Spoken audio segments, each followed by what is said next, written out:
Also, after all the things you said about like a lot of things, I feel like you probably shouldn't be going down to Mexico just willy-nilly disco. Like, I feel like you could get stabbed or something. Like, even me, I get scared. I'm like, Conan said, like, I should go to a show down there. I'm like, I don't know, man. Like, I'm gonna get stabbed when I go down there for some reason. TJ's cool, but it's like anything else, bro. If you go to the rough part of towns, it's very rough. But TJ thrives and lives on tourism, so they have like a lot of security, and like the border is very modern now.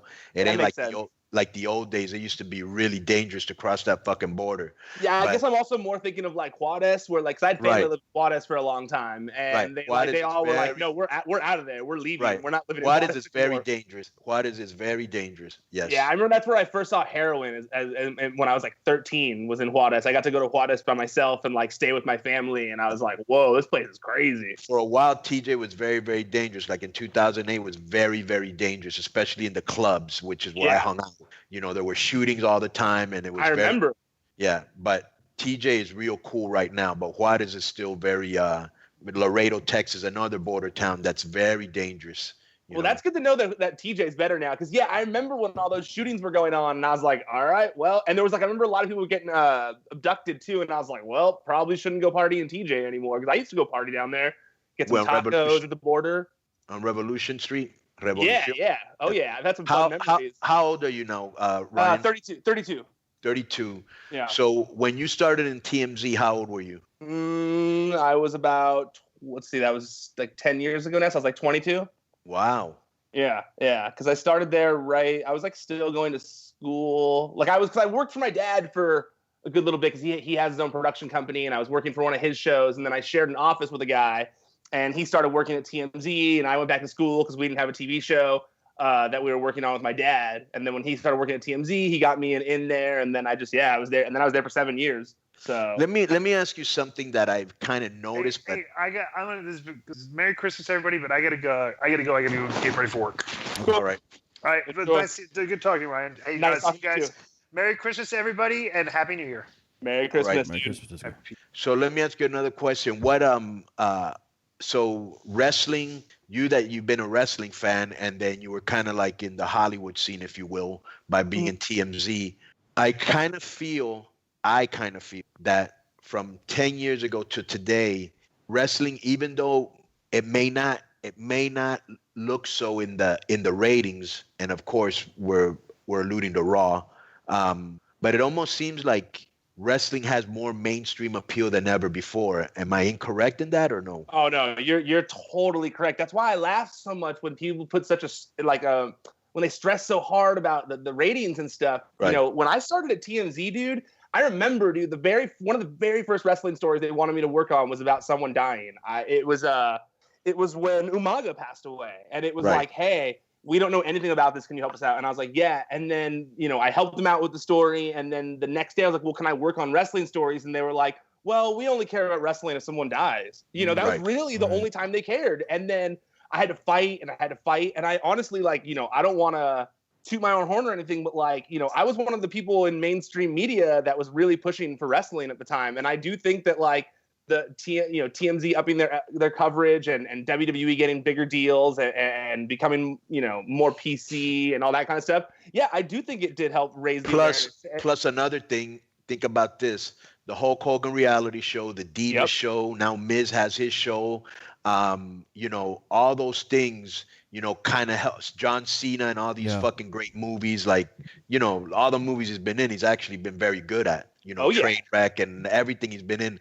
I think, The Rock being the number one movie star, you know what I'm saying? I think those things have helped, people see, wow, these guys, because we were always seen kind of like the ugly duckling, you know what I'm saying? And now people see us as real entertainers. And I think that we still, as much as that is the case, I do still think there is, tons of work that still needs to be done. And people like John Cena and Batista and The Rock are doing huge help for that, But I do think that there's still so much that needs to be done.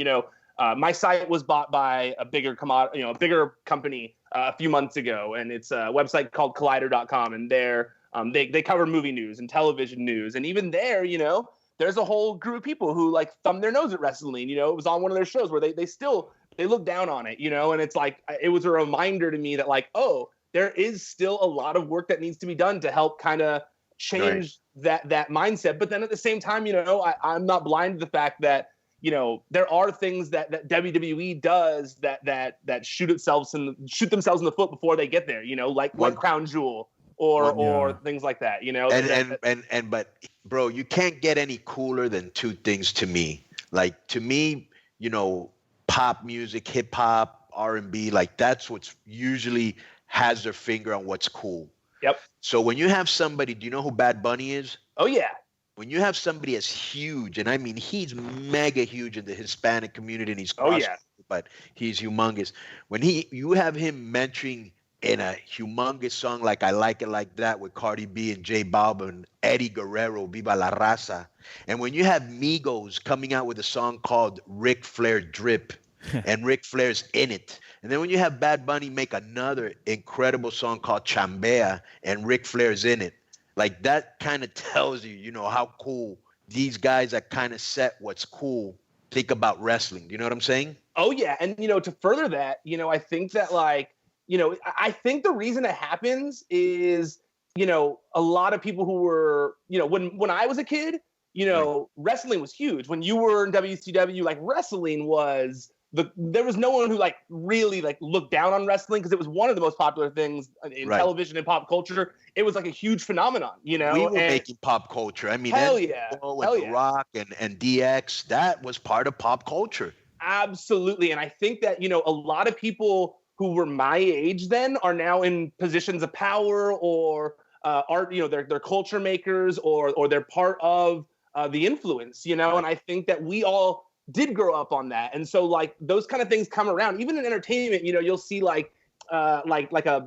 years later, someone's career gets resurrected, like a John Travolta, they'll resurrect their career. And it's because someone who grew up watching them is now in a position of power because they want to work with them. And I think it's similar where wrestling was such a big deal in the late 90s that I think it's kind of coming around now to where you see people in fashion shows wearing NWO shirts and actual huge artists that are name dropping wrestling, like you said. I mean, it's crazy. Remember that time you sent me that picture of one of the Jenners was wearing an NWO shirt? Yeah, dude. Yeah.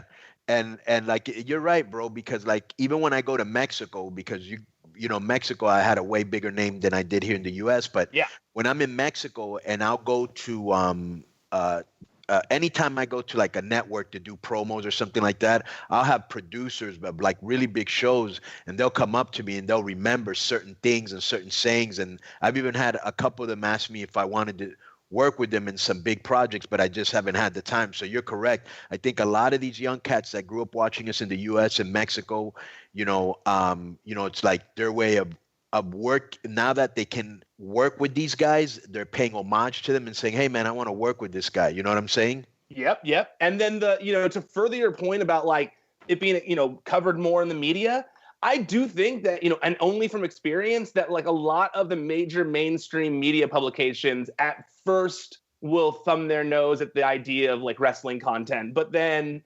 it's not it's a secret that, running a website is a click-based industry. You want people to click on the content, and like Tommy Dreamer was just saying here a few minutes ago, wrestling is one of the most popular things on the internet, and people don't realize it, but wrestling's up there because there's such a crazy culture around it that is literally desperate for information 24/7 because it's hidden behind this fantasy wall, and so I think that when websites will finally put up some sort of wrestling related content, they see how many people come to the website and they're like, whoa, there is a thirst for this. There is people who want this content. Give me more of it. And I only know that because that's exactly what happened to me. It was hey, let me do wrestling stories. Hey, let me do wrestling stories. Hey, let me do wrestling stories. And then it was fine, you can do a wrestling story. And then it was hey, give us more of those wrestling stories. Those do pretty well, So I really think that it's just people underestimate, and people underestimate wrestling fans on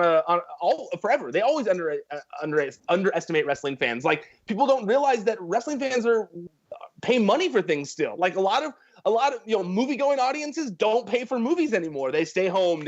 Plus, even a lot of chants that you'll hear at sporting events started at wrestling events. Oh yeah. And even ESPN, you look at ESPN now, and there's like, I'm terrible with sports. Like, even when you guys just said you can't sack the quarterback anymore, Right. I was like, whoa, you can't sack the quarterback anymore? Because that's how little I watch football. You can sack him, but the thing is like if you hit him with your helmet or like if you're overly physical, you'll get fined, you know? Really? Like, so you can tackle him, but you can't do it hard? it's almost like a light tackle, you know? That's it's so like, lame. yeah, like before you could demolish a quarterback. Yeah. Like I remember when I was young, my part of my football experience was I was hoping my team took out the other team's quarterback. Yeah, that's the only thing I remember from Pee Wee football is like you were like pumped if you could sack the quarterback with intensity. Right. What were you saying, Joe? Oh, now you can't touch the guy from the neck up. You know what I mean? If you touch the helmet or anything like that, or you grab him by the helmet to pull him down. Or if you're very physical, like if you like pick him up and throw him, like you really, it's a very weak tackle. You can like spear him basically, but you can't like kind of like toss him. You can't really be overly physical. First of all, you can't hit him on the helmet. Right. Okay, that's number one. And number two, you can't be very physical with him, or it's like, you know, on sports, roughing the passer. Okay. Okay. And so. Because they take care of the quarterback now, because usually he's the most expensive guy on the team, and he's usually now the most valuable guy on the team. Okay? Yeah, that makes sense. You know, like before a quarterback made $1 million a year, now you got motherfuckers making $20 million. That's a hell of an investment to have City at home, you know? So they kind of take care of him now.